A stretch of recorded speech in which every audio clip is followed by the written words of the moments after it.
Bijouterie Pantso vidy volamena, mivarotra sy manamboatra firavaka volafotsy sy volamena, sahaza ho an'ny rehetra. Manatona ao amin'ny Galerie 9 Tsaralalàna, box 8 na building complexe Ampiflou.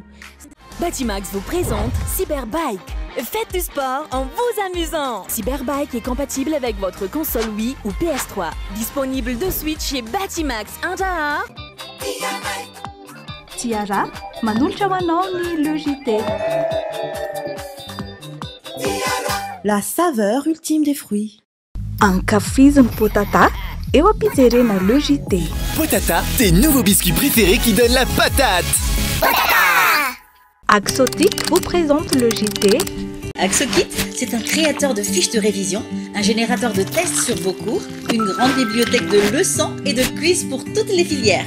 Voici maintenant Extra Propre Liquide Vaisselle. Extra Propre Liquide Vaisselle, la manolotra anao ny Le JT. Waouh! Extra Propre Liquide Vaisselle, c'est vraiment le meilleur. Matezatol la manolotra anao ireo entana azo antoka sy mora indrindra ho aminy. Tôle ondulé, Galvabac, tuile siam, amin'ny luxe rehefa izay tiavanao azy. Matezatol ho amin'ny fanorenana maharitra sy mateza amin'ny vidiny tena mirary. Regardez le JT avec Parabole Madagascar. Parabole Madagascar, la télé comme je l'aime. 5G Batelma, des actualités uniques, dynamiques et renversantes dans le JT.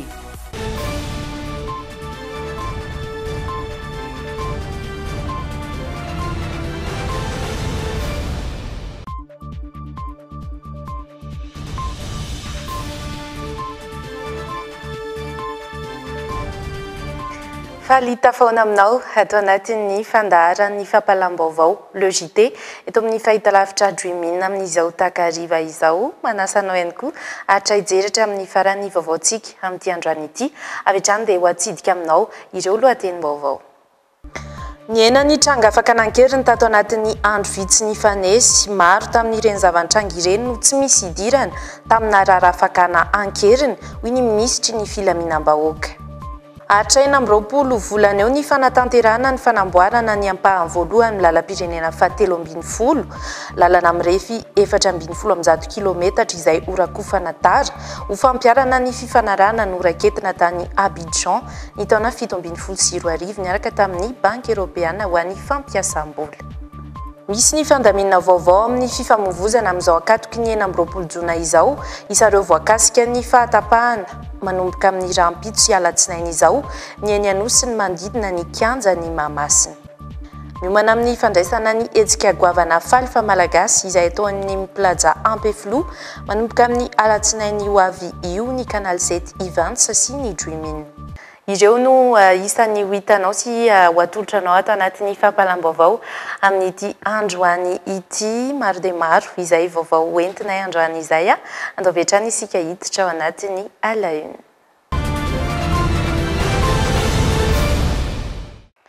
Ny enany tranga afakana ankeriny teto andrenivohitra tao anatin'ny andro ny fanesy raha ny fanazavany minisitry ny filaminam-bahoaka raha ny fanamarinana nataony hatrany dia maro tamin'ireo tranga hafahafa ireo no tsy nisy fandraisana tamina rara afakana ankeriny akory na eo zany efa izany dia tokony hitandrina sy homalina hatrany ny rehetra satria dia tsy teto Madagasikara ihany no nahitana izay tranga hafahafa izay fa hatrany ivelany ihany koa ny avy amin'ny zandarmariam-pirenena ihany koa izay vao namoaka ny alarobia lasa teo fa misa 40 ireo olona voaroroka no samborina no izay rara afakana ankeriny izay mitondra ny antsipitriam-baovao Sonia Andrianirina sy Stéphane Rakotomalala.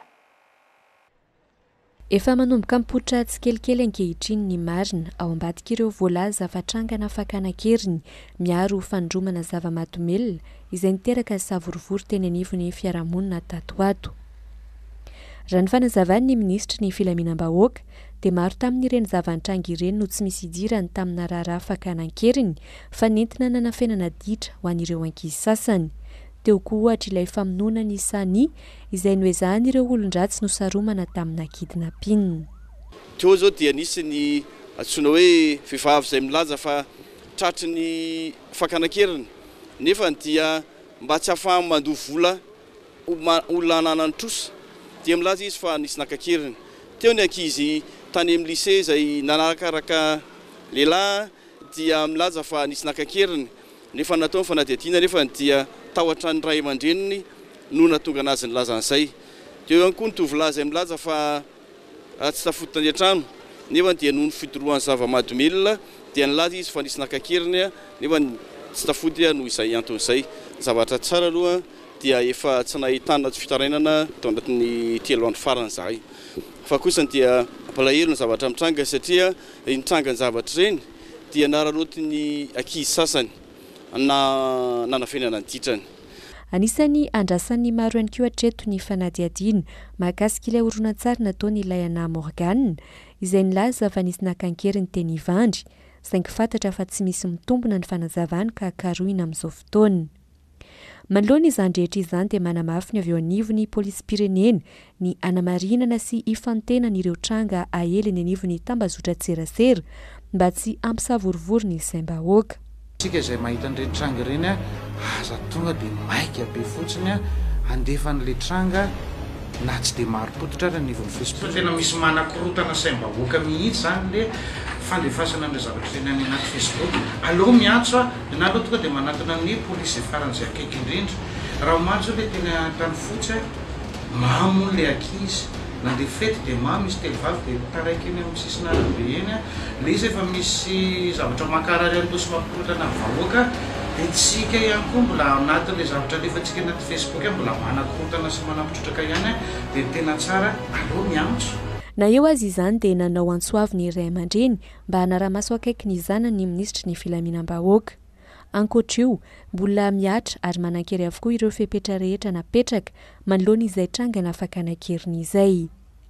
Zaivina mantsy fa tsy teto Madagasikara ihany no nahitana ity tranga hafahafa ity fa hatrany ivelany. Isan'izany ny tany Frantsa. Any anatin'ireo boîte de nuit no fantatra fa androman'ireo olon-dratsy ireo andihana tanora. Efa mahery ny 500 izao ireo fitoriana voarainy ny manam-pahefana manoloana ity tranga ity any an-toerana. Tokony tandrina sy omalina trano noho izany ny rehetra. Ny avy amin'ny Zandarmaria-pirenena izay vao namoaka ny alarobia teo fa ny isa 12 ireo olona voaroroy ka nosamborina manoloana izay trangana fakana-keriny izay ka teratany vahiny avokoa ny 5 tamin'ireo. Isy fiantraikany eo amin'ireo mpampiasa taxi be indray ny lamina vaovao napetraky ny teo anivon'ny komina Antananarivo renivohitra mahakasika ny fandrindrana ny fifamoivoizana hiatrehana ny fetim-pirenena ary araka nambaran'ireo mpamily taxi be androany dia hiteraka fitohanana sy fahasorenana ary fahalaviran-dalana ho an'ireo mpampiasa fiara izay lamina izay. Voakasika manokana ao anatin'izany ny fahatapahan'ny lalana rehetra manodidina any Mahamasina ary tsy faran'izay raha tsy aoriana fankalazana ny fetim-pirenena amin'ny alahady 4 Jona ho avy izao. Andeha hoarantsika ary ny fanampanazavana izay henty ny mpanao gazetinay teo amin'ny rindran-tsary ny Anja Rakotondray. Manomboka rahampitso no hiatra ny lamina vaovao napetraky ny eo anivon'ny komina renivohitra Antananarivo mahakasika ny fandrindrana ny fifamoivoizana hiatrehana ny fetim-pirenena. Voararaka izany ny fifamezivezena rehefa manodidina ny Mahamasina sy Antanimbarinandrina. Ity fanapahan-kevitra ity izay nampitaraina sahady ireo mpamily taxi be satria noho izay fahatapahan-dalana izay dia miova ny fiantsonana ny taxi be. Raha ohatra hoe miala avy any Tsimbazaza fotsiny izany zao tsy mandalo aty efa misy ary raha 2 3 eo amin'ny 3 ao hitany be mihitsy izay hitan'ny olona izay satria na ny ditongotra andehanana amin'izay raha tsy vitan'ny olona fa lehibehibe ireny ohatr'izany. Manana ny fatiantoka amin'ny asan'ny sahady ireo mpamily taxi be manoloana ity fahatapahan-dalana ity. Ahina ny aretan'ny fitohanana ny fifamoivoizana araka ny nambarany. Raha ny tena tiako izao aloha tsy tapahana mihitsy izay mba hitadiavana vola fa izay kinge mba mila mitady vola ho an'ny vady aman-janaka ohatr'izany dia tsy mety koa raha ohatra hoe ho tapahana ty lalana tiako ny olona aiza ny andehanan'ny olona raha ho tapahana ilay lalana satria lalana andehanany isan'andro. Ankoatra ny mpamily taxi be dia isan'ny nampimenimenina ny olona mpampiasa lalana eny amin'ny manodidina ny Mahamasina ihany koa izany fahatapahan-dalana izany. Voakasika izany ny sekoly eny amin'ny manodidina izay saika amin'ny herinandro avokoa vao hiatrika ny fanadinana. anampitrotraka ny fitohanany fifamoivoizana taorininana foanana ny rond-point Omboda ity fahatapahndalana ity araka nambaran'izy ireo. Maty be mihitsy zay satria le embouteillage zany raha araky ny engo raha hoe androany dia hoe rapitso io dia efa mity. Raha ny tena marina tokony hoe amin'le 25 mihitsy io voakatonona satria le lalana tapitra maty daholo le embouteillage manodidina enjana be. Tsy mandala ty mihitsy zahatra maty antoka ty anao raha mandala tiako na ny olona hoentina ty ary amin'izany mety kive. Tsy misy lalana tsinona tiako. Ny embouteillage makaty amin'izany enjana be dia tsy makaty mihitsy mety amin'izany. Ho an'ny rampitso voarara ho an'ny fifamoivoizana fiara rehetra ny lalana Ramanankiray Kianja Mahamasina sy ny lalana Pascal Seuge Antanimbarinandrina ary ny lalana Rakotobe Komissarian'ny Boriboritany Fahadimy. Ho amin'ny alatsinainy ho avy izao indray hatramin'ny 9 Jona voarara ho an'ny fifamoivoizana fiara rehetra ny lalana Raneve Jules manomboka amin'ny Hôtel Carlton hatreo amin'ny rond-point Sénat. Foana avokoa ny fiantsonana ho an'ny zotra rehetra eo Mahamasina. Ratsivina dia lany teo anivon'ny antenimieram-pirenena ny 10 Jona lasa teo ny tolo-dalàna mahakasika ny fiarovana ireo ben'ny tanàna sy ny lehiben'ny faritra na ny gouvernoura. Tsy azo enjeny ireo olom-boafidy sy ny olom-boatendry ireo raha tsy misy ny alalana avy amin'ny tony ambony sy ny fitsarana ambony sy ny ministera ny fitsinjaram-pahefana tsy ny fiarovana ny député no nalaina tamin'izy ireo hoy ny ben'ny tanàna anankiray tsy tokony ho asiana ady hevitra kosa ny mahakasika izany hoy ny solombavam-bahoaka izay isan'ny naneho hevitra tamin'ny mpanao gazetinay Fenoaja Arianna sy Rivinirina Tekaleo. Tamin'ny 10 Jona teo no nahalany tolo-dalàna mahakasika ny fanenjehana ny ben'ny tanàna, ny lehiben'ny faritra, ny lehiben'ny district, ny préfet de police ary ny lehiben'ny boriborim-panjakana teny amin'ny antenimieram-pirenena. Lany rehefa nasihana fanovana sy fanampiny ny andin'ny sasany tao anatin'ny code de procédure pénale na ny paikady momba ny fehezan-dalàna famaizana mife ireo olona voatendry sy olom-boafidy ireo. Io lalàna io izay niteraka resabe teo amin'ny fiarahamonina. Ankatoavina izato isanjato iny satria ho anay efa niarana atsodzay dia tena mahita mihitsy hoe raha ohatra ka tsy manana fahefana na dia hoe maka-avoka fotsiny ary dia tena ataoko hoe mitebiteby ary na ny toromaso ary tena ataontsika hoe tena zara raha matory ankoatran'ilay hoe mbola fahasahiranana mampiodina an'ilay commune amin'ilay karama mampiasa sy ny fampanantenana tamin'ny fifidianana amin'ilay fokotany rehetra zay nale ka ho anahy zany iny tena efa niatefan'ny io fanenjehana io dia za mahita mihitsy hoe tena zato isanjato ankatoavina ary tsisy lafiratsiny mihitsy izy io. Ny député-ny Soavinandriana Razayarmalala ary Zaka Fianantsoa no nanolotra io tolo-dalàna io ho dinihana teny anivon'ny antenimieram-pirenena. Matola ny ity tolo-dalàna ity maro anisa izy ireo no nandany azy. Amiko aloha tsy de contre loatra ny amin'izany satria inona ny antony mba misy minimum zany de protection ilana amin'ny resaka lefa le d'humilité zany immunité ilana ny resaka fanenjikenjehana be fahatany amin'ny indrindra fa ny maire anjary malengelina an'le maire zany ka izy tsy raha hoe mitovy amin'ny anay hoe immunité parlementaire misarosarotra fa zany miprocureur zany everiko tsy de manahoana zany ka mba misy alohany mba hoe mba farafa ratsiny mba misy mba fiarovana an'izy ireo. Nisy tamin'ireo solombavam-bahoaka no nanakihana io tolo-dalàna io mahita ireo ben'ny tanàna fa tsy mitovy akory ireo zonomena. Tsy nen'ny solombavam-bahoaka neny nalaina ny fahefany gaga ihany amanko maheno misy solombavam-bahoaka manakinana izy io dia tena gaga be mihitsy tsy nenareo aneny nalainy ary tsy hoe nenareo no nanombinany fa izay koa mba mitebiteby lavitra ohatra anareo ihany koa izay ara tena tsy manana fahefana lavitra noho ianareo dia efa mba samy nomenitsika dia tokony samy mba ampiasa n'ilay izy ampamendrehana avokoa.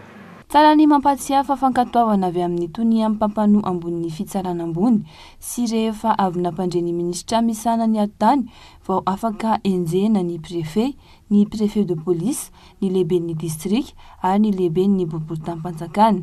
Fangatoavana avy amin'ny tony mpampano ambony fitsarana ambony sy rehefa avy nampandreny ministra misanany fitsinjaram-pahefana kosa vao azo enjena ny ben'ny tanàna sy ny lehiben'ny faritra. Aritraina amin'ny 20 volana eo ny fanatanterahana ny asa fanamboarana ny ampahany voalohany amin'ny lalam-pirenena fahatelo ambin'ny folo mampitohy ny Taolaniaro sy Ambovombe, lalana mirefy 410 kilometatra izay horakofana tara mba ho fampiarana indrindra ny fifanarahana noraiketiny ny fitondram-panjakana malagasy sy tany Abidjan ny taona 7 niaraka tamin'ny BEI na ny Banky Européenne ho an'ny fampiasam-bola tonga tany an-toerana nandritra ny lanonana manetriketrika ny filoham-pirenena Andry Rajoelina nanamarika izay fanombohan'ny asa izay.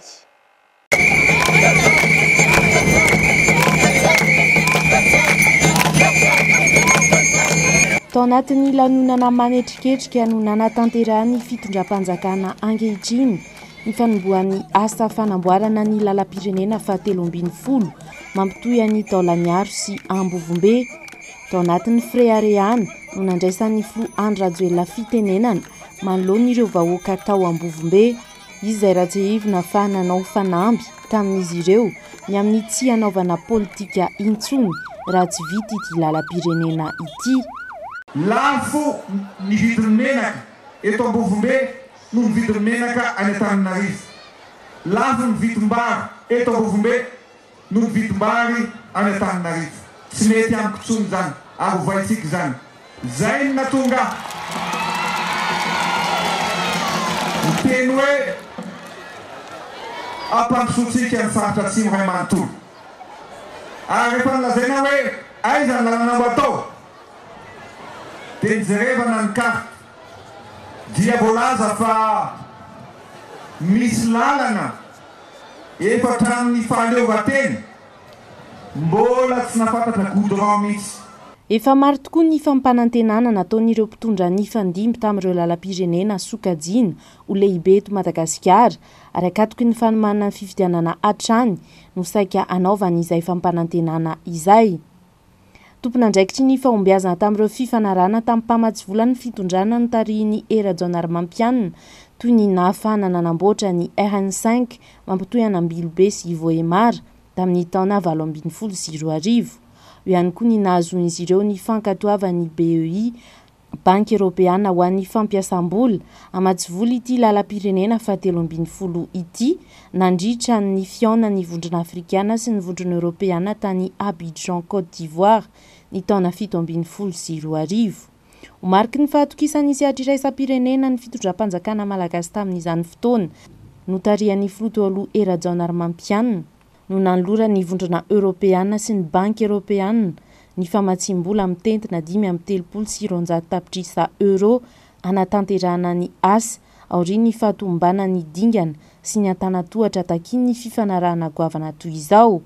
Raha inona ny fandraisam-pitenena ny solombavam-bahoaka Milavonjy Philobert omaly nandritra ity lanonana ity dia tsy nisy afa-tsy ny filoha Andry Rajoelina ihany nahavita nanamboatra ny lalam-pirenena fahatelo ambin'ny folo. Fandokafan'izay nanindry mafy fa ny fitondrana mijoro ankehitriny no viana ahitany ity asa ity.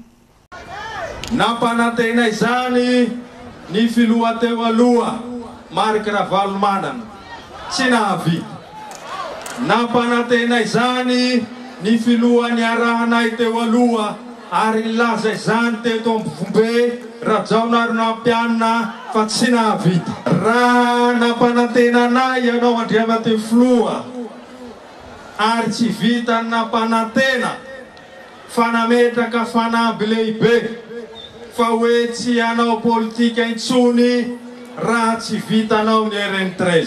Ary zaho Milavonjy dia anisany ny salasala Andriamatoa filoha. Fandrakofana tara amin'ny fomba manara-penitra tahaka ny efa fomba fiasan'ny fitondrana Andry Rajoelina amina alavirana mirefy 410 kilometatra no iompana ny dingana voalohany amin'ity fanamboarana ity. Natsidiky ny filoha tao anatin'izay ihany koa ny anamboarana ny lalam-pirenena fahafolo mampitohy anampany amin'ny Andranovory ary mamonjy avy hatrany ny lalam-pirenena fahafito izay iarahana hiasa amin'ny banky iraisam-pirenena ihany. tsy totosa ny fanomezan-dra maimaim-poana saika natao ny fikambanany syndikan'ireo mpiasa malagasy révolutionnaire izay hetsika efa fanaon'izy ireo isan-taona no lavina tamin'ny ora farany izany fanomezana izany ary tsy fantatra mazava ny antony hoy ny fitarainan'ireo mpikambana santionany amin'ireo tsindry azo lena mahazo ny fisemaray izany raha ny fanazavan'izy ireo hatrany satria dia efa rotaona ihany koa izao no nanapasa iranana ny fikambanana noho ny fibodon'olotokana ny toerana izay nisy ny foibe ny asan'izy ireo ary dia nanao ny fitarainana tamin'ny ministry ny asa ity fikambanany sendika ny mpiasa ity. Mahatsiaro tena hiara mifanilinkiliana azy ireo amin'ny fomba rehetra ny fisemare androany ny fampitona teo amin'ny foibe fitehirizan-dra atao amin'ny AGERA ireo mpikambana sendika nahataitra ireo mpikambana manodidina ny 30 ny tsy nandraisana azy ireo isan'ny mpanomera. Raha ny fanazavana dia efa nahazo taratasy fankatoavana ahafahana manao izany fanomezan-dra zany izy ireo saingy izao ny lavina tamin'ny ora farany izao. Ny fomba fanaon'ny fisemare zany isan-taona indroa isan-taona manome raha maimaim-poana.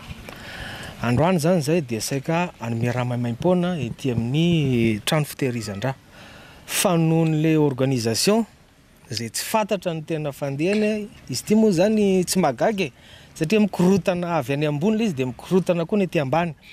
Zany hoe zany androany zay tokony hanome an'io fa tsy tanteraka le izy. Ny antony aloha dia tsy fantatra izy satria ny antsony tale zay ny antsony chef de service zay ny antsony major zay tsy nahazo valiteny mazava. Ankoatra izay dia manaitra ny tompona andraikitra amin'ny fitsarana ny filompon-tantana fisemare mba mahana ny olan'izy ireo mitarazoka tokoa ankehitriny. Nanomboka tamin'ny taona 2014 nefa nanana olana tamin'ny trano foibe ny fisemare. Misy olotrotra naka ny foibe toerana fisemare mantsy. Nampatsivin'izy ireo ihany koa ny tokony hanamafisana ny lalàna fampiakarakarama amin'ny farany ambany ho 5 alina sy 3 hetsy satria dia tsy mbola misitraka izany ny mpiasa misehatra tsy miankina. Hoy izahay satria efa nisy fampanantenana indroa taona lasa izay 2019 fa hojerena akaiky ity trano momba fisemare ity fa izay moa dia eto foana etreto ary manantena ny ipetrahany rariny sisiny azahoana ny rariny mikasika ny tranonay fa mahantra izay ary ny vola entina mpiodonana dia sahirana tokoa izay fa dia hisaorana ny mpikambana rehetrarehetra amin'ny tolo-tanana izay ameny ahafahana mametraka ny asa amin'ny zoam-piasa sy mampafantatra ny zoam-piasa sy mampiodina trany ny asa syndikaly. Efa nilazain'ny filoham-pirenena ny amin'ny hoe fampiakarana ny karama 5 alina sy 3 hetsy ny farany ambany dia ireo rehetrarehetra ireo zany ho an'ny orinasa sasany izay amafisina ny tenin'ny SGN teo isaorana. Efa nanatanteraka an'izay saingy mbola misy maro ireo orinasa izay tena minitsy manatanteraka mihitsy ary mamaly mihitsy aza ny hoe mbola miandry dekret. Miantso ny ministra misahana ny asa ny tompona andraikitra amin'ny fisemare mba hisian'ny fitsinjovana azy ireo manokana. Ny mpiasa malagasy no resahana ho izy ireo ka aoka tsy atao ambanin'ny zavatra izany. Miomana amin'ny fandraisana ny hetsika goavana Falfa malagasy izay atao any amin'ny plaza Ampeflo manomboka amin'ny alatsinainy ho avy izao ny Canal 7 Events sy ny fahitalavitra Dream-in mifanindran-dalana amin'ireo trano eva marobe izay ampiranty ny vokatra sy ny asa tanana malagasy dia ho feno ny fandaharam-potoana amin'ireo fanentanana sy fialamboly izay natokana hanamariana indrindra ity hetsika ity mifandray amin'izao akatoky ny mianana ny fetim-pirenena izao avokoa moa ireo hetsika ireo raha ity fanazavana ity. Efa miomana tanteraka amin'ny fandraisana ny hetsika Falfa malagasy ny Dream-in sy ny Canal 7 Events trano eva ampolony maro ampisongadinana ny fomba amampanao vokatra sy entana manandratra ny maha-malagasy no ampiratiana eto. Ankoatr'izay nefa dia feno ihany koa ny fandaharam-potoana amin'ireo fialamboly sy fanentanana isan-karazany.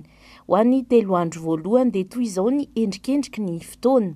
Ny alatsinainy isy ny fampianarana kabary miaraka amin'ny fimpima akoatr'izay dia misy ny fifaninanana kabary ataontsika amin'io andron'io ny fifantenana ary ny andron'io alatsinainy io ihany koa dia isy ny mpandio avy ny mpanao vakodrazana sy ny vakisova. Ny talata kosa indray dia ampahafantarina anao fa mbola misy hatrany ny hetsika, misy ihany koa ny teatra izay rahantsika amin'ny troupe Jeannette ny talata ny andro ndraiky amin'ny 20 ny volana Jona izany afinaritra satria dia ny tontolo androntsika dia hofaranantsika amin'ny mozika mahafinaritra ny Rolfa kosa indray. Ho an'ny alarobia dia mbola maro ny hetsika ny tapany maraina ary eo ihany koa moa izany ireo mpizara fomba rehetra dia ho avy ao, misy trano evan'izay mihitsy ao. Dia ny tapany hariva araka ny fanambara tamina ombieny dia misy ny resaka tsikononkonina sy ny jiro kapoaka natao indrindra ho an'ny ankizy kely.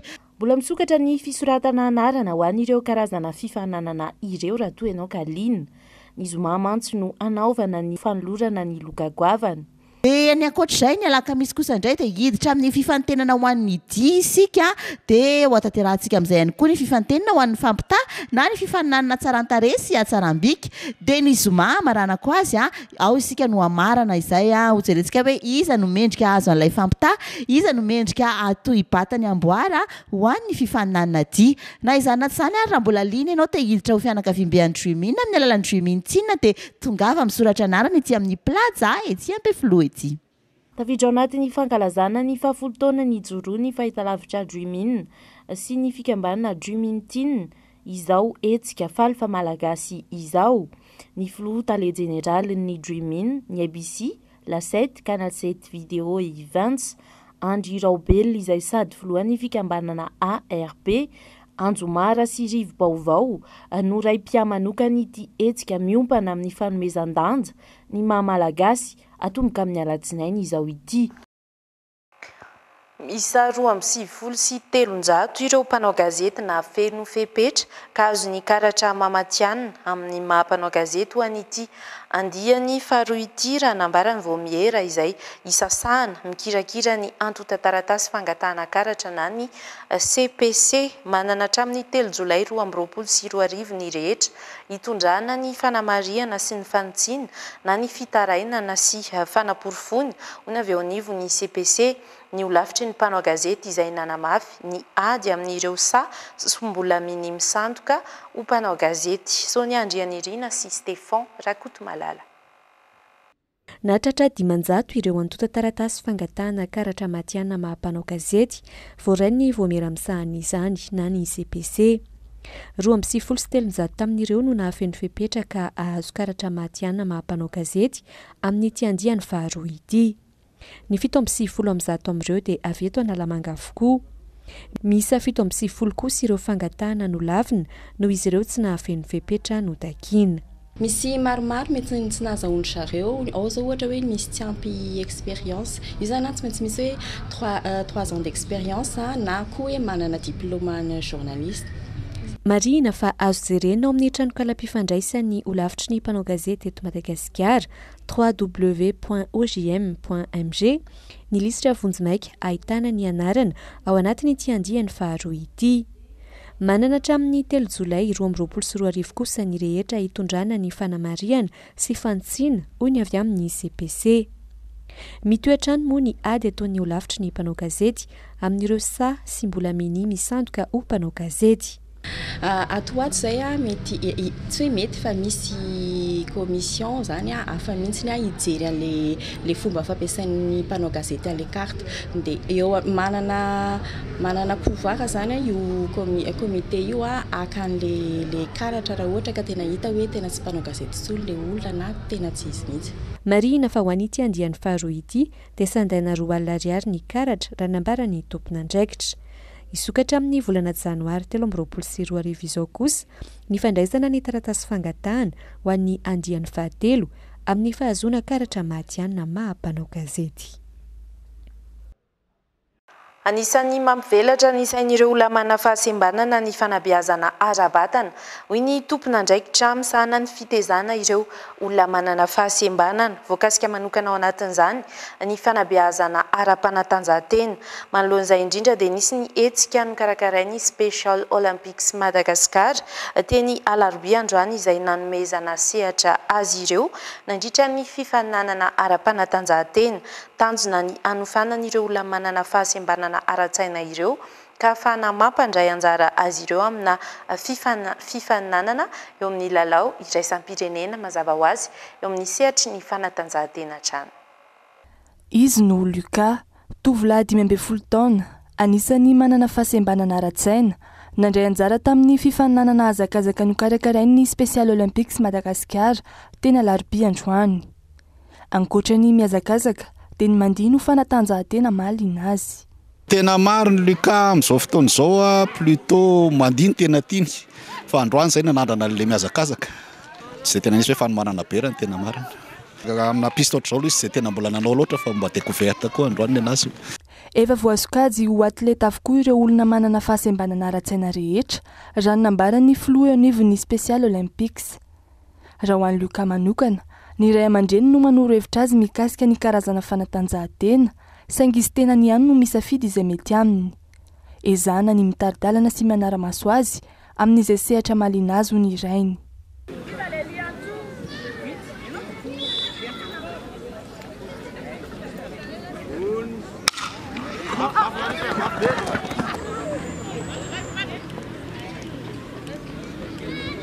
Ny anay amin'izao fotoana izao tena tanjona dia hoe andramana daholo aloha izay mety ho tiany ny tena important hoe tiany ve le zavatra atao sa tsy tiany le zavatra atao.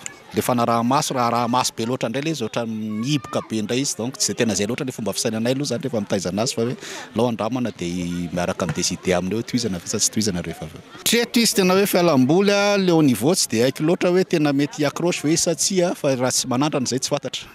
Tafiditra ao anatin'ny fanomezan-danja ireo sokajin'olona manana fahasembanana ny hetsika androany.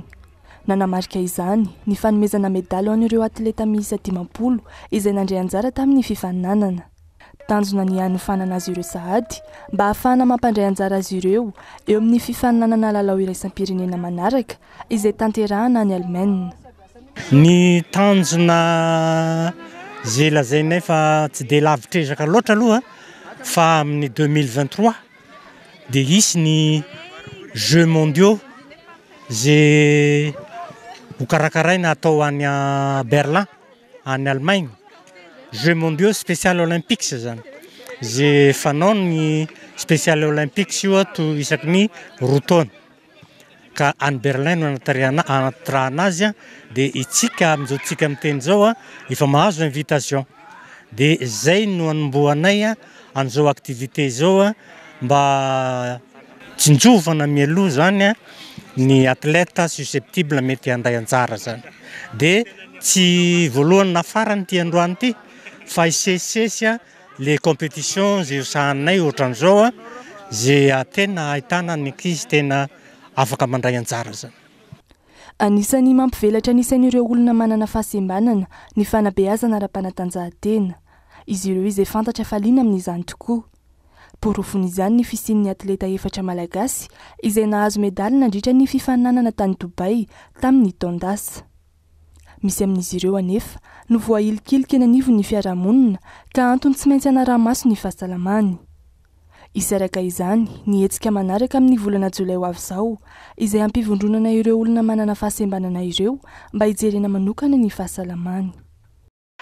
Nosokafana tamin'ny fomba ofisialy androany ny fifaninanana ara-panatanjahantena turnover izay karakarain'ny mpianatry ny UCM Université Catholique de Madagascar ny taranja baolina kitra ho an'ny vehivavy avy amin'ireo université eto Antananarivo no iompanana ity hetsika ara-panatanjahantena ity ekipa valo avy amina fampianarana ambony no voafantina handray anjara eny amin'ny UCM no anaovana ny fifantenana rehetra izany hoe ireo lalao fifantsanana raha toka eny amin'ny kianja ny LGCO plus no anatanterahana ny famaranana amin'ny rojolay ho avy izao ny vadin'ny filohan'ny fikambanana ARB Ramatoa Tsanta Raobel no safidiana ho reny pia an'ity etsika ity andeha rahantsika ireo tsara ho fantatra manodidina an'izay. Manomboka androany tetỳ amin'ny UCM Ambatoroka ny fanokafana ny fifantsanan'ny tournoi futsal féminine interuniversitaire karakarain'ny Université catholique de Madagascar. Turnover no nampisalorany ity etsika ara-panatanjahantena taranja baolina kitra ho an'ny vehivavy ity.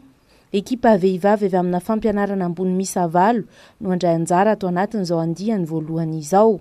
Ny UCM manana ekipa féminin dia nofinofiny zareo zany hoe hitondra ny football féminin Madagasikara hoe avo be. Dia manarak'izay ny slogan ny turnover moa zany hoe woman the best peacemaker hoe ny tovovavy moa zany lazana hoe mitondra pe eto amin'ny filaminana sy fiadanana eto tany dia hoe izy zany hoe turnover koa hoe tsy ny lehilahy foana zany hoe ny hitondra ny rehetra fa mba vehivavy koa. Tratra ny tanjona raha ho any ity andiany voalohany ity ho ireo mpikarakara satria mihoatra noho ny eritreretina ny ekipa namaly ny antson'ny UCM. Isan'ny vinahitana ny turnover ny mainty milaly ny sekoly nanaiky ny fangatahana azy ireny pia ihany koa i Ramatoa Tsanta Raobel vadin'Andriamatoa Andry Raobel filohan'ny fikambanana Anjomara sy Rivo Baovao ARP. Somary teriterika ihany le fotoana nikarakarana ihany le izy dia nisy ny teny hoe tsy ampy joueuse nandefa invitation koa nefa izay tamin'ny université rehetra izay teto hoe akaikaiky anay sy mokonko le izay miparticipe tamin'ny smatchine ny etsika kick-off dia nandefa azy daholo izay nandefa invitation dia nandefa terme de référence dia avy eo izy zareo hoe tsy ampy ny ekipa ny fotoana tery dia ireo no ekipa naveny effectif dia atapirian'io mbola nisy université nteny ihany fa eto koa dia mamerina fialatsiny ihany moa zany hoe miferana hoe 8 ekipa aloha zany izy amin'ity première édition ity fa amin'ny édition manaraka dia atao betsaka be ny ekipa. Dia eto moa zany dia mariana konkoa fa sous le marrainage ny Madame Tsanta Raobelina ilay tournoi turnover amin'ity première édition ity dia mankasitraka be tabe any Madame Tsanta Raobelina dia mankasitraka be tabe any izy mivady ny ARP zany dia mankasitraka ny karakara rehetrarehetra ao anatin'ny ARP. Akoatra ny androany dia hitoy amin'ny 5 jona ho avy izao amin'ny valora maraina ny fifantsanana ety amin'ny terrain de foot à 5 amin'ny UCM Matrany no anaovan'izay fifantsanana izay. Amin'ny roa jolay amin'ny iray oratolakandro kosa ny famaranana eny amin'ny kianja ny LGCO plus, ny UCM FSS, ny UCM FSH, ny UMAGIS, ny IFT, ny ISCAM, ny ICAM ary ny faculté ny lettres sy ny faculté ny sciences eny Ankatso no mandray anjara ao anatin'izany. Tanjona ny ametrahana ny turnover ho fifanana goavana sy ho fandaram-potoana n'ireo mpity baolina kitra toy ny an'ny smatchine ho ireo mpikarakara. Anisany dingana iray lehibe tsy azo hidivirana manoloana ny ambana isan-karazany misy amin'izao fotoana ny fampitomboana ny famokarana anatiny amin'ny alalan'ny fanohanana ireo tantsa vina napetraky ny fanjakana ny ampitombo ny velaran-tany Ovoleny izay tombanana hatratra 5,000 hektara isam-paritra mandra-piandry izay toana avy amin'ny fanjakana izay dia miezaka ny manao izay tratra ny ireo tantsa eny ifotony amin'ny alalan'ny fanampiana ireo tompon'andraikitra ifotony azy ireo ihany koa andeharana ny vaovao mifandray amin'izay tanteriny Sonia Andrianirina sy Rivinirina Tekaleo. Ny aiky ny filoham-pirenena fa tsy misy afa-tsy ny fampiroboroboana sy fanohanana ny sehatry ny fambolena ary ny fiompiana no ahafahana miatrika ireo ambana isan-karazany misy amin'izao fotoana. Izay ihany koa no lalatokana tongavana any amin'ny fahavitantena ara-tsakafo. Marobe ireo fanambina ataon'ny fitondrana nandritra ilay fikanandoam-pirenena ho an'ny fambolena sy ny fiompiana ary ny fizakantena ara-tsakafo teny Ivato tamin'ity herinandro ity. anisan'ny fampitomboana ny velaran-tany ovolena izay tombanana hatratra 5,000 hektara isaparitra, ny fanamboarana tohadrano, ny fametrahana guichet agricole sy ny maro hafa. Tsy voafaritra kosa nefa hoe Raovina Marina no anomboany izay tantsorika CCN nampanantenay ny fanjakana ho an'ny tantsaha izay. Ialana amin'ny andrasoandraso dia miezaky ny manao izay tratrany anampiny ireo tantsaha ao aminy ireo tompon'andraikitra eny fotony. Anisan'izany ity hetsika izay nokarakarain'ny komuna Talata Maty ity, izay nampivondronan'ireo seha-piariana misy eo an-toerana ahafahana manatsara sy mampivelatra ny sehatry ny fiompiana sy ny fambolena misy eto an-toerana. Ny 10,100 eto Talata Maty mantsy dia mivelona amin'ny fambolena sy fiompiana ny akamarony na dia antanàn-dehibe aza. Anankiray voalohany indrindra aloha ampisehoana ireo sehatra misy eto anivan'izany komuna izany. Amin'ny maha-komuna rurale azy aloha voalohany indrindra dia ao ny vokatra sy ara-pambolena sy ara-fiompiana izay hitantsika amin'izao foary izao. Eo ihany koa ny resaka industrie sy asa tanana izay hitantsika eo ihany koa. Izany hoe hetsika anankiray ampisehoana ny zava-misy sy ny zavatra vokatra eto Talata Maty moa izany no tena hoe anaovana ny hetsika androany ity.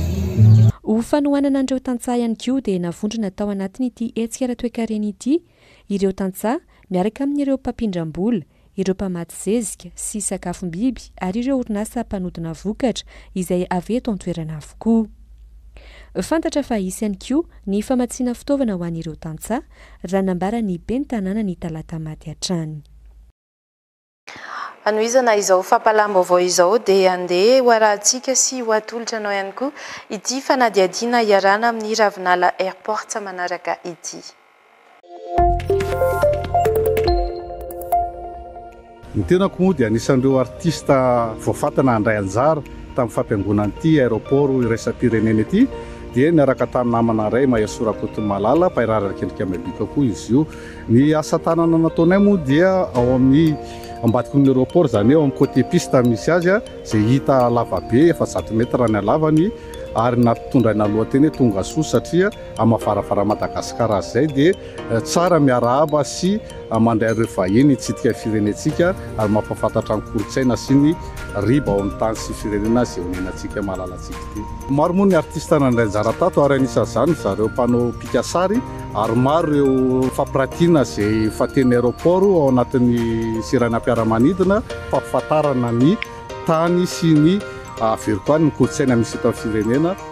Baobaba Mahavelo, baobaba anarivorivo taonany ela no entina ny angiana, nanaovana sikotra anankiray ingeza be ho an'ny Ravinala Airport ho an'ireo vahiny mandalo sy ho an'ireo vahiny mivoaka izay izara soa, izara fahavelomana, izara izay maro indrindra ny fankatiavana eto amin'ity firenena ity napetraka eto amin'ny vavahadin'i Madagasikara. Artista vitsivitsy nanamarika an'i Madagasikara no antsoina Isala hiaraka nanampanteraka amin'ilay izy ary singaniko manokana mialatsiny vonjeny ara-tovin'iriny. Eo amin'ny sehatry ny fampindramam-bola madinika dia ity herinandro ity no nomarina teto amin'ny faritra Analamanga ny fiovana ny anarany Otivitana ho lasa SMEC ka sahanasa maro no nanehoana an'izay fiovana izay. Andeha arahantsika ary ny sary mamintona azy. Tany Mahajanga no nilazana tamin'ny fomba ofisialy ny fiovan'ny Otivitana ho lasa SMEC na ny Société Malagasy Mutualiste d'Épargne et de Crédit. Anisan'ny antonjany fiovana anaran'izany ny vina napetraka dia niandrakotra ny faritra rehetra eto Madagasikara ary isorohana ny fifangaron'ireo Otiv hafa izay tsy misy ifandraisany mihitsy amin'ny Otivitana fa anarana mitovy fotsiny ihany. Eo koa ny fanatsarana ny fomba fiasa sy ny tolotra amin'ny fampiasana teknôlôjia avolenta. Faritra maro no efa notetezina toa ny Vakinakaratra, Alotra Mangoro, Antsinanana ary Sofia. Ity herinandro ity no nanamariana ny fiovana anarana eto amin'ny faritra Analamanga. Hetsika maro no notanterahana ka anisan'izany ny karnaval lehibe nanerana ny faritra. Ny orinasa SMEC dia nikarakara hetsika maro fampahafantarana ny fiovana anarana. Koa nisy ny sahanasa isan-karazany izay natao nentina nanamarika izany raha tsy laza fa tsy ny karnavala lehibe izako masyvo misy afito eto amin'ny faritra Analamanga. Tao ihany koa ny famelabelarana na raha inady hevitra niarana tamin'ireo efa mpikambana na tsy ary ny faranana tamin'ny fanolorana marbonahitra ireo mpiara-miasana vita be misy 900 eraky ny masyvo 900 eto amin'ny nosy.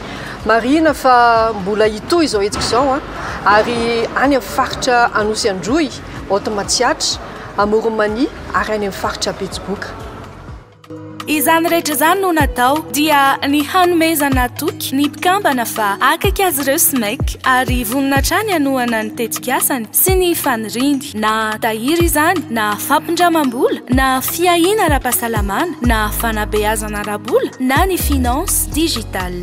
Ireo tolotra rehetra ireo no tafita ny amin'ny malagasy maro dia satria nisy ny ezaka mafy sy ampitiavana avy amin'ny mpiara-miasa sy ny mpitantana mahery ny 700 manerana ny faritra 400 izay iasan'ny SMEC. Mendrika isaoran'izy ireo koa no tanterana teny amin'ny espace Rose Bypass ny fanolorana ny marbonahitra ary 410 am'zato mianadano no salorana medaly alimo na bronze ho an'ireo ny asa mahery ny 10 taona sy volafotsy na argent ho an'ireo 5 taona. Izany lanonana izany dia teo ambany fiahin'ny minisitry ny asa-panjakana sy ny asa ary ny lalàna sosialy. Nosoloana Andriamatoa sekretera jeneraly teny ary notrony tale jeneraly ary ny tale imparitra Analamanga. Manome tokony SMEC ho an'ny 20 taona manaraka fa ny tsara indrindra hatrany no omeny mpikambana ao aminy.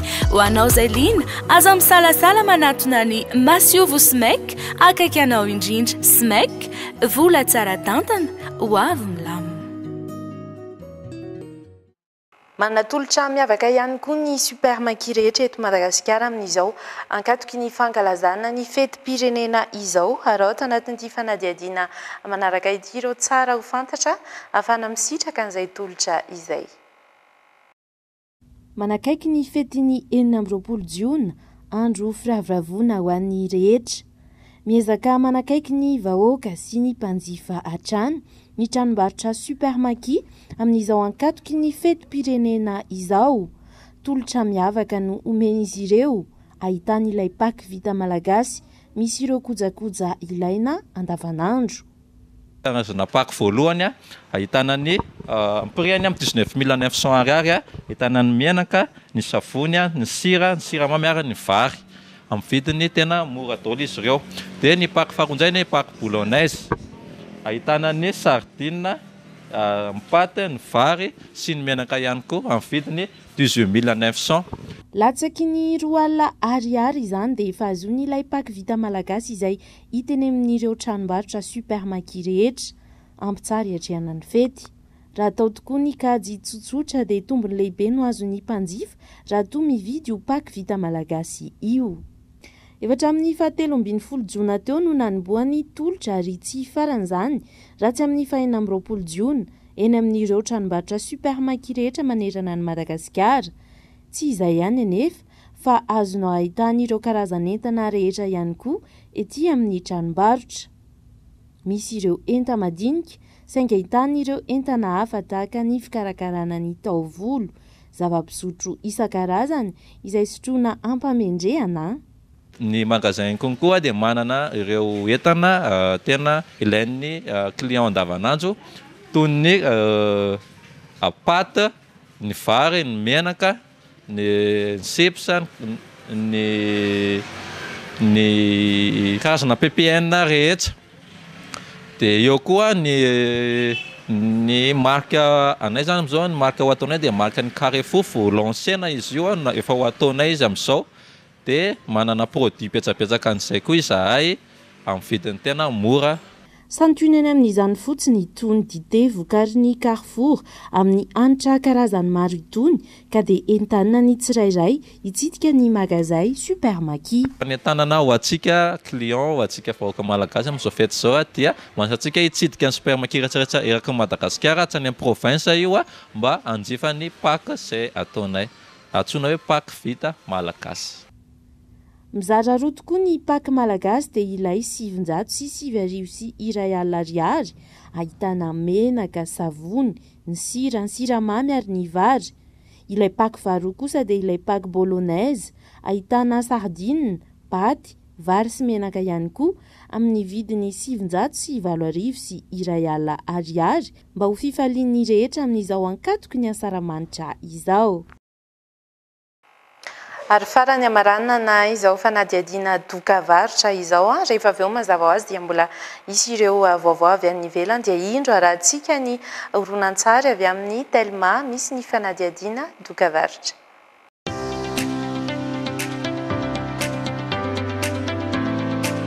Vendredi 10 juin s'est tenue la 5e édition du Telma Business Customers Meeting dans la région d'Anous à Fort-Dauphin.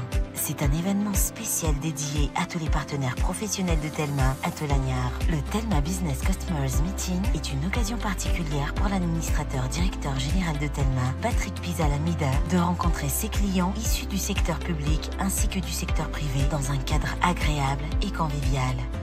Depuis toujours, nous avançons et nous grandissons ensemble. Nous nous engageons à être partenaires de votre succès et nous sommes fiers de pouvoir contribuer à un avenir durable avec vous, pour vous, a-t-il affirmé avec conviction.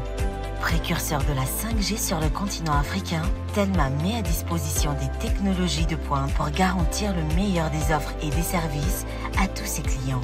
Durant ces dernières décennies, Telma a investi massivement dans les technologies et les infrastructures visant à développer une couverture exceptionnelle du territoire et ambitionne de faire de Madagascar le pays le plus performant en télécommunications du continent africain. Cette date du 10 juin fut également dédiée à la réception technique des travaux de réhabilitation de la plage de Libanoun, point d'atterrissement du câble Métis. L'arrivée du câble Métis est le fruit d'un investissement important et cette nouvelle plage représente une richesse commune pour Madagascar et un vrai joyau pour Tolagnard. Telma s'est engagé aux côtés de l'État malagasy dans la réhabilitation de la plage de Libanoun, qui est un des plus beaux sites touristiques à Madagascar. En parallèle à cela, des actions de reboisement ont été menées sur Manantatel en vue de rendre Madagascar plus vert. Et l'école primaire publique d'Impasse Marseille a été totalement rénovée grâce au programme Secoul Telma. Chose promise, chose due, parce que chez Telma, nous tenons nos engagements. La concrétisation de tous ces projets illustre la vision de Telma, celle d'œuvrer pour le développement et le bien-être de tous les Malagasy. Any ivelany mahazo manao vaksiny fanefitry ny Covid-19 ny ankizy enim-bolana hatramin'ny 5 taona ao États-Unis. Io salan-taona io sisany mbola tsy nahazo ny anjara vaksiny fanefitry ny Covid-19 any an-toerana. Ny vaksiny Pfizer sy ny Moderna no nahazo fankatoavana fatram-baksiny mandidina ny 10 tapitrisa no tonga any an-toerana amin'ny herinandro ho avy izao. Fatra 2 no ilaina ho an'ny Moderna raha toka fatra 3 kosa izany ho an'ny vaksiny Pfizer izay zaza 4 taona no lehibe indrindra afaka mahazo izay vaksiny izay. Dans la mégalopole new-yorkaise, 58 000 personnes. Ireo zazalatsaky ny 5 taona sisa no tsy nanana anjara vaksiny tao États-Unis nankatoavin'ny sampana Amerikana misana ny fanafody ho vaksinin'izy ireo ny karazany Pfizer sy ny Moderna. Fatran'ireo vaksiny ireo mandidina ny 10 tapitrisa no tonga any an-toerana amin'ny herinandro ambony. Araka ny fanazavana, ny zazakely manomboka amin'ny enim-bolana hatramin'ny 5 taona no afaka omena ny Moderna ary fatra 2 no atsindrona ho azy ireo. Ny Pfizer kosa mila fatra 3 ary ny zazalatsaky ny 4 taona no afaka mandray azy. Ireo vaksiny roa ireo dia efa miasa atsindrona ireo ankizy 9 taona hatramin'ny 17 taona nanomboka ny Oktobra 2022. Araka ny fanadiadiana nisy tany an-toerana nataon'ny Kaiser Family Foundation, 70% ny ray aman-dreny manana ankizy latsaky ny 5 taona no manaiky ny anaovana vaksiny ny zanany. Hatramin'ny sian'ny Covid-19, ankizy latsaky ny 4 taona manodidina ny 700 no matin'ny Covid tao États-Unis ary ankizy latsaky ny 5 taona manodidina ny 504 teo ihany koa no voaterina ampidirina hôpitaly ka ny ampahefan'izy ireo no narary mafy. Américaine, son taux d'efficacité est de 90%. Olo iray fanafarakely no maty nandritra ny fihetsiketsehana tsy nahazona alalana nataon'ireo mpanohitra ny fitondrana izay olony fanoherana any antoerana ao Dakar dia misa telo ireo olona voasambotra ireo tsy afaka nivoaka ny trano ny lehibe ny mpanohitra sy ny be ny tanàna atao Dakar ny tsy fankatoavana ny lisitry ny kandida izay hosolom-bahoaka anankiray ho an'ny fifidianana amin'ny 1 Jolay ho avy izao no antony ity fifandonana ity. Au Sénégal, les violences durant les manifestations non autorisées organisées vendredi par l'opposition ont fait au moins un mort selon la Croix-Rouge. Araka ny taritra nataon'ny Croix-Rouge, olona iray no maty nandritra ny fifandonan'ny mpitandro ny filaminana tamin'ireo mpanao fihetsiketsehana avy amin'ny fanoherana ao Sénégal. Hetsika tsy nahazona alalana. Araka ny mpitondra tenin'ny antoko Pastef, olona telo no voasambotra nandritra ny fihetsiketsehana. Tsy afaka nivoaka ny trano fonenany kosa ny lehiben'ny fanoherana Ousmane Sonko sy ny ben'ny tanàna ny Dakar, Barthélémy Diaz. Nivoaka andalambe izahay anehoana ny atezeranay hoy ireo mpanao fihetsiketsehana. Miady an'ny Sénégal izahay izay tsy an'ny filoham-pirenena Macky Sall. Nanohana ity filoham-pirenena ity izahay fony izy niara-ny tsindry anefa izy indray izao no mametraka ny tsy marina. Miteny ho an'ny rehetra ny lalàna fa samy manana ny andrasany azy ny tsirairay hoy ny sasany. Marina hoy izy ireo fa tsy nahazona alalana ny hetsika saingy azon'izy ireo natao ny nanao hetsika ampilaminana toy ny tamin'ny Valojona. Ny fandavana ny lisitry ny kandida ho solombavam-bahoaka Léohy Askanoui izay andray anjara amin'ny fifidianana amin'ny 1 Jolay no nitarika ny atezeran'ireo mpiandany amin'ny fanoherana ireo. Pour les élections législatives prévues le 31 juillet. Nandritra ny lobary andasy mahakasika ny toe-karena izay notanterana tao Saint Petersburg no nanambarany Vladimir Poutine fa ho very 400 tapitrisa euro i Europa no ny fanasaziana nomena any Rosia taoriny fanafiana ny Ukraine very ny fiandriana ara-politika any vondrona Europeana hoy hatrany ny filohan'ny Rosia tsy ny fanafiana ny Ukraine no nahatonga ny krizy ara-toe-karena maneran-tany fa ny politika tandrefana araka ny fanazavana nentiny Vladimir Poutine hatrany. Vladimir Poutine naneho hevitra mahakasika ny zava-misy ao Ukraine sy ny fiantraikany manerana an'izao tontolo izao ny filoham-pirenena russe Vladimir Poutine nandritra ny lohabary andasy mahakasika ny toe-karena tanterahana ao Saint Petersburg. Mitentina 400 tapitrisa euro izy ny vola ho very amin'ny Europe amin'ny taona ho avy io. Izay no vokan'ny fanasaziana ara-toe-karena sy ara-barotra nafitsoka tamin'ny Rosia taoriny ny fanafiana an'ny Ukraine. Very ny fiandrianana politika an'ny vondrona Europeana hoy izy ary manara-drenirano manantanteraka izay tenen'ireo lehibe fotsiny ireo mpiasa ambony. Famitana ny vahoaka entina sy fanimban'ny toe-karena sy ireo orinasa no zava-misy. Tsy ny fanafiana any Moscou any Ukraine no mahatonga ny krizy ara-toe-karena misy maneran-tany. Ny politika ny tandrefana no mahatonga izany. Tsy misy ifandraisany Rosia sy ny hetsika atao amin'ny fanafahana ny Donbass hoy hatrany Vladimir Poutine. Ny fiakaran'ny vidim-piainana, ny tsy fampiana ara-tsakafo, ny fidangan'ny vidy-solika sy ny fitotongan'ny sehatry ny angovo dia vokatry ny fahadisoan'ny paikady nampiary ny fitondrana Amerikanina sy ireo mpiasa biron'ny vondrona Europeana. Tsy mametraka olana amin'ny fikasan'ny Ukraine hiditra ao anatin'ny vondrona Europeana kosa i Vladimir Poutine. Tsy vondrona ara-tafika toy an'ny OTAN manko io vondrona io. Une alliance militaire comme l'OTAN. Dia mifaranareo ny fiarahako taminao androany aloha misaotra anao naharitra nijery hatramin'ny faran'ny Le JT toy ny fandaharana. Ny tena kosa dia manome fotoana ho anao amin'ny manaraka indray. Veloma tompoko.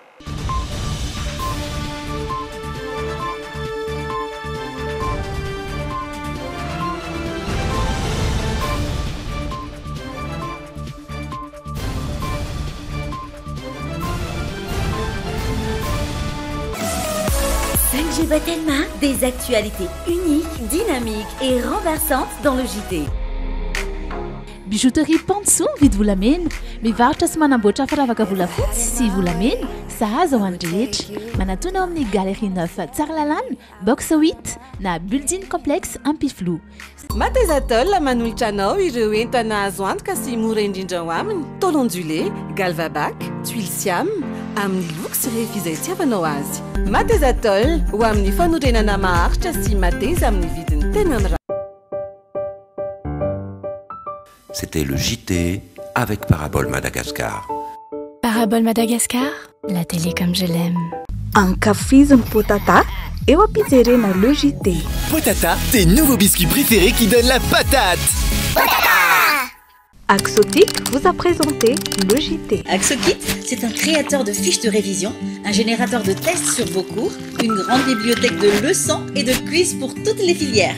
Greaves Power, les groupes électrogènes numéro 1 en Inde depuis 1859, dotés de moteurs et alternateurs robustes. Disponible uniquement chez Batimax ou sur le site web www.batimax-mata.com. Tiara nanolotra ho anao teo ny le JT. La saveur ultime des fruits. Voici maintenant Extra Propre Liquide Vaisselle. Extra Propre Liquide Vaisselle manolotra anao ny le JT. Waouh! Extra Propre Liquide Vaisselle, c'est vraiment le meilleur.